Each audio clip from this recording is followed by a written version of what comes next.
Hello and welcome to another episode of FilmHammer. I'm Zoe Kirk-Robinson, a short filmmaker who reviews films. Why would a short filmmaker review films? Well, you've got to remember that all the good producers and directors have learnt their trade by studying the films that came before them. So with that in mind, welcome to my glass house. Let's throw some stones. In the last episode, we looked at the first science fiction film ever made, The Mechanical Butcher.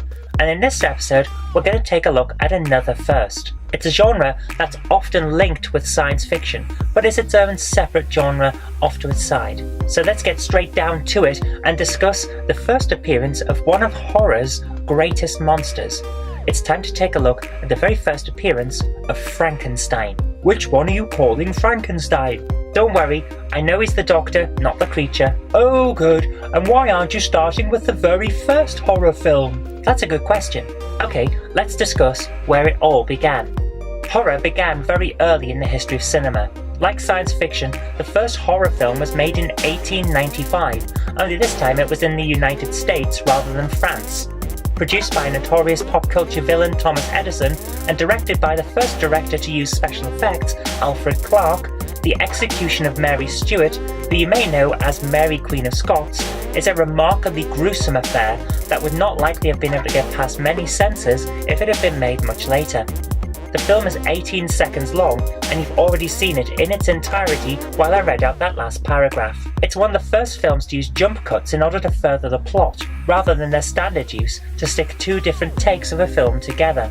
As with The Mechanical Butcher, the execution of Mary Stuart is a single stationary camera affair, although it would be difficult to see how the effect would be as convincing if the camera were to be moved during the production, especially if the camera was moved close enough to be able to see that Mary is portrayed by a mannequin when her head is cut off. Edison's film studio pioneered several innovations that have become standard practice in cinema. His teams furthered the use of story and plotline in cinema to tell better stories. They introduced special effects. They used jump cuts to great effect like we just saw in that first film. Now, I will admit that when I first heard of Edison's kinetograph films and saw how short they were, I was actually taken quite aback. How could they be any good? I mean, most of these things are very short, they're a minute or two, or even shorter than that, so how could they be good? Well, the fact is, you can do an awful lot in a very short space of time if you know what you're doing, and these guys certainly knew what they were doing. Now, after the execution film, the baton of horror was taken up by Georges Méliès, a director that we will become intimately familiar with during our excursion through the early days of cinema. You probably know him better for the 1896 classic A Voyage to the Moon, which is more commonly referred to as that film with the rocket poking the man in the moon in the eye. Méliès produced his first horror work, Le Manoir de Diable, which was released in the UK as The Devil's Castle, and in America as The Haunted Castle in 1896. The film is something of a theatrical farce, with Méliès' usual overtones of fantasy and whimsy, thus demonstrating that horror and comedy have been bedfellows almost from the beginning. Some consider The Devil's Castle to be the first example of a vampire in cinema, because of the scene where the character transforms into a bat. But I'm not going to weigh in on that today, maybe in a future episode, but for now, all I'll say is the transforming character also becomes a skeleton, and he's very clearly a master of illusion, so whether he's a vampire is very much debatable. But hey, feel free to leave your comments about whether you believe it's a vampire or just an illusion in the comments section below.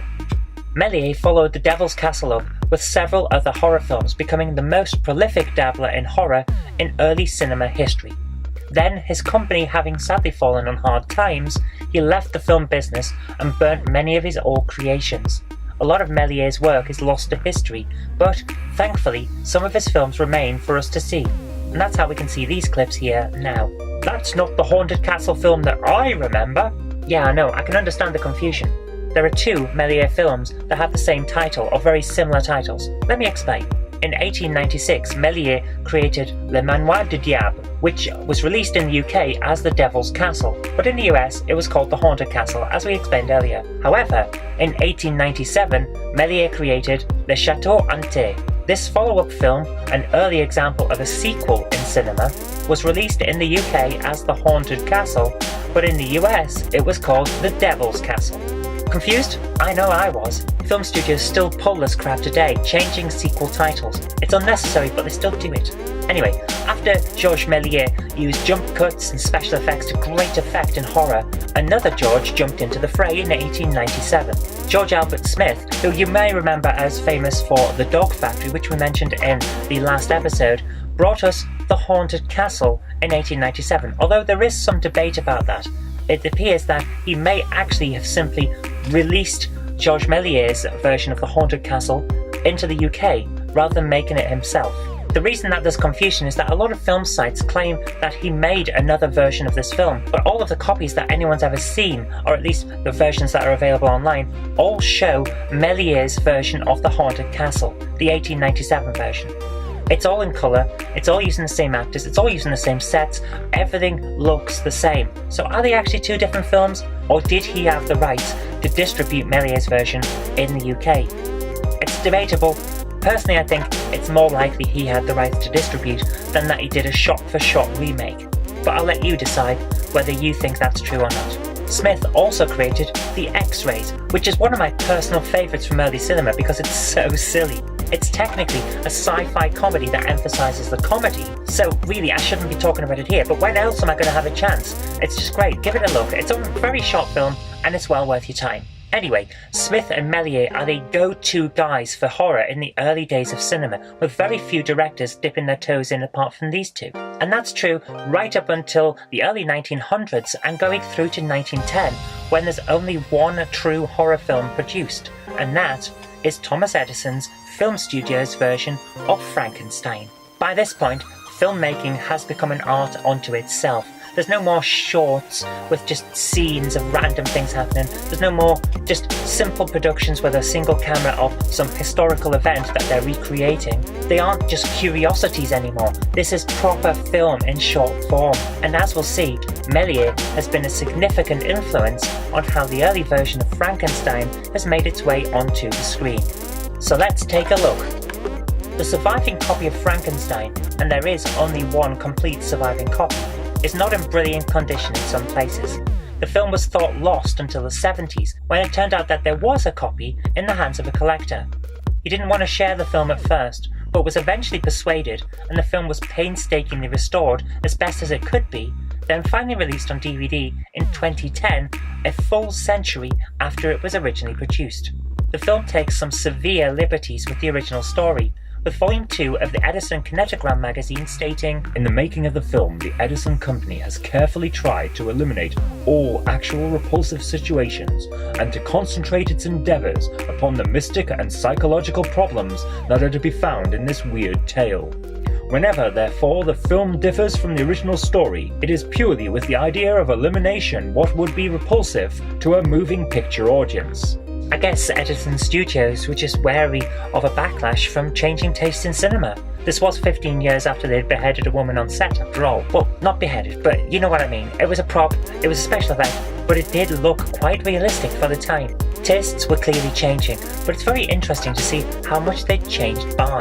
As a result, much of Frankenstein's life is simply skipped over in this film.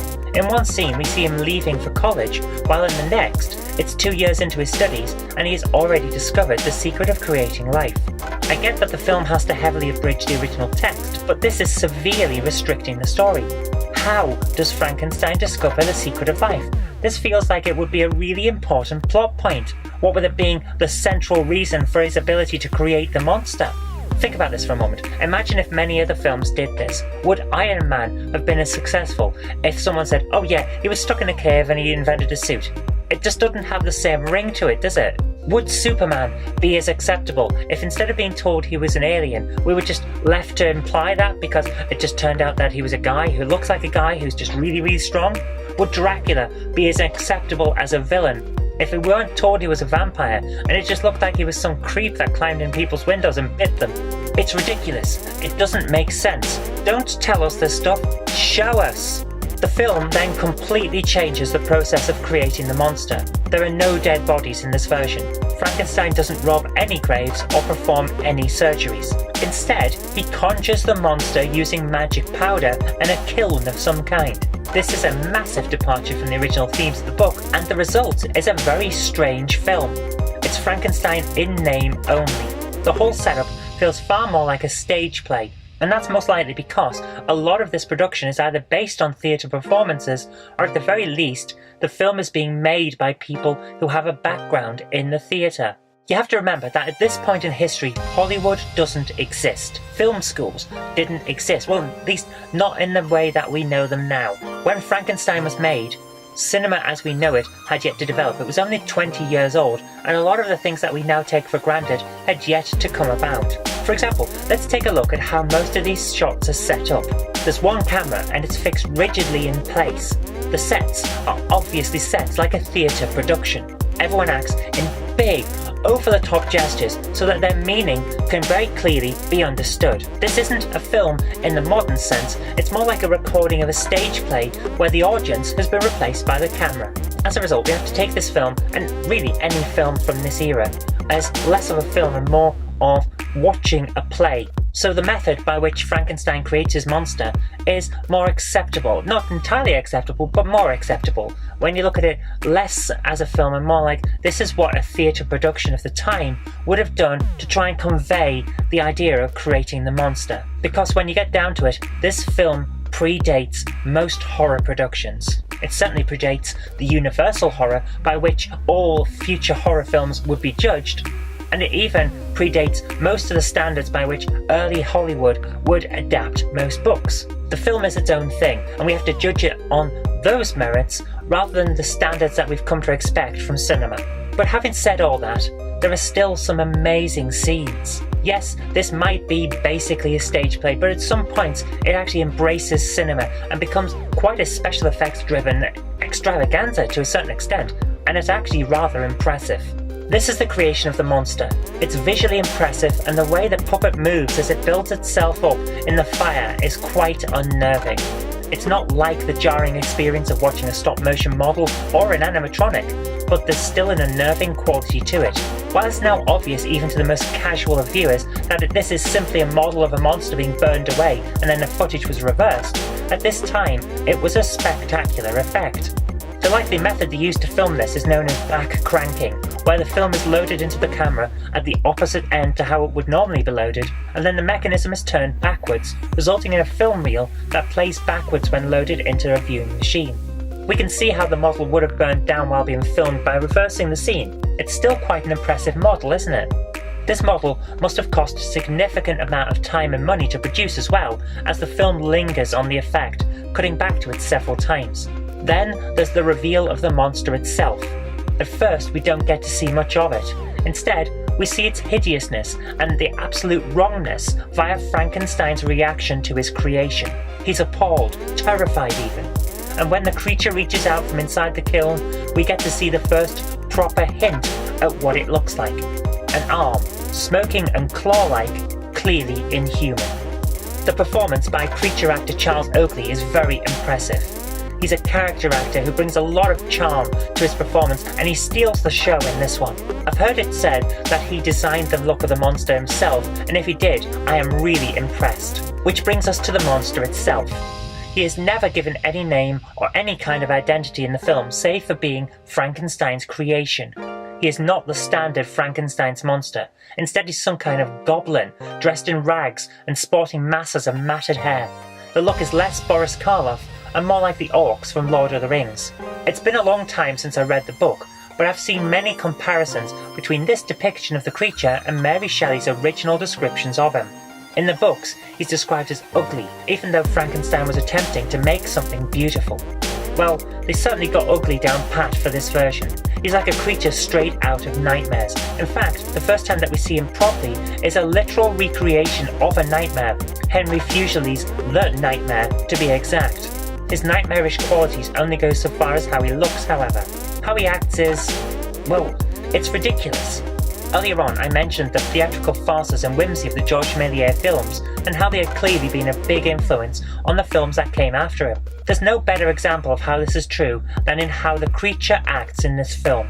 He's over the top in his movements, he's theatrical in his interactions with Frankenstein, and, as we see in some later scenes, he's absolutely farcical in his actions. The creature acts like he's in a pantomime. I love him. He's brilliant, but he's doing exactly as the studio promised. He's eliminating everything that filmgoers of the time would find repulsive.